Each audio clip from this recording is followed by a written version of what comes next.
À bloquer des gens qui viennent en vacances. Ça veut dire quoi les actes forts de l'État ?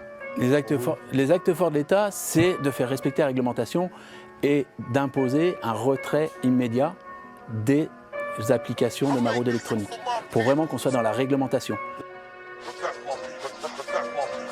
L'honneur avant l'argent. Toujours. Je t'explique ce que je kiffe, c'est de fumer des spliffs et puis de construire des riffs qui soient compétitifs. Pouvoir faire de la musique tout en gardant mon éthique. Faire du fric sans jamais tâcher l'image de ma clique. C'est faux mais c'est comme ça. Bonjour, Général Hubert Bonneau.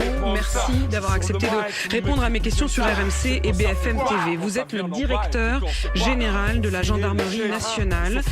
Et dans une note interne, vous avez adressé à tous vos services le message suivant, je cite, « La possibilité d'un conflit armé et une agression du sanctuaire national doit être sérieusement envisagée. » Vous avez sur le territoire national et dans nos outre-mer, territoire métropolitain et les outre-mer, des actions de déstabilisation régulières. Une prise de conscience de ce qui s'est passé en Savoie cet hiver.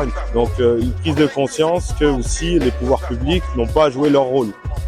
L'État a clairement failli dans son rôle fondamental d'assurer l'ordre public et qu'il aussi un aveu de leur part par rapport à cette audience qu'il y ait eu une perte de contrôle totale, tout simplement des pouvoirs publics. Qui a amené justement aux incidents qu'on a vu. Exactement, ce qui a amené aux accidents et qui a amené à cette escalade de violence.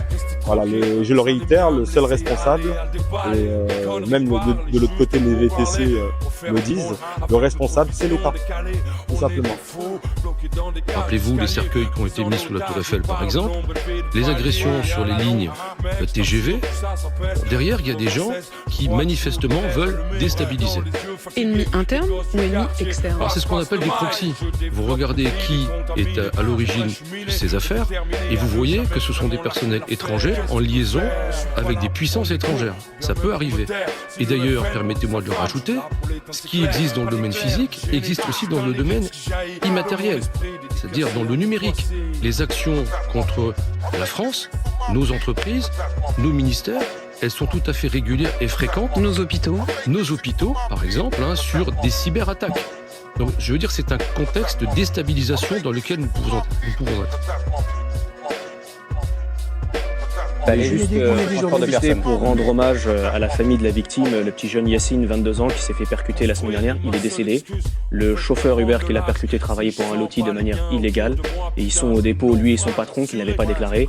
Et je rappelle qu'aujourd'hui, Uber et les autres plateformes, il y a environ 2/3 des chauffeurs qui ne sont pas déclarés. 2/3 des chauffeurs qui sont dans l'illégalité totale. Et personne ne vérifie quoi que ce soit. Rappel à la loi à ces gens-là, ils débarquent à 8, 10, 15, c'est de l'intimidation. Ah, ils vous menacent?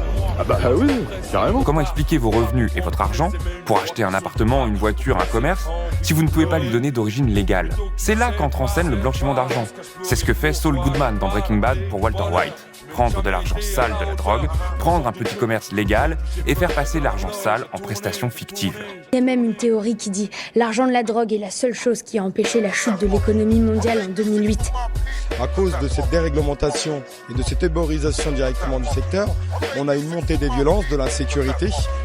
Juste pour vous donner un ordre d'idée, on a 35 000 chauffeurs VTC qui sont enregistrés au registre des VTC, il y en a 200 000 en circulation. Donc il y en a 165 000 qui roulent en totale illégalité avec des fausses cartes, sans assurance à titre onéreux de personne, beaucoup avec des casiers judiciaires, parce que le fait qu'un secteur soit déréglé, on peut plus surveiller si la personne est une personne intègre par exemple, si elle a un B2, si le TAG ou le FAG est complètement vierge, donc ça crée de l'insécurité. Pour répondre à cette action, le préfet a annoncé un renforcement des contrôles et envisage la création d'une zone blanche qui interdirait l'activité des chauffeurs Uber dans un périmètre incluant Moutier et ses alentours. C'est très tendu.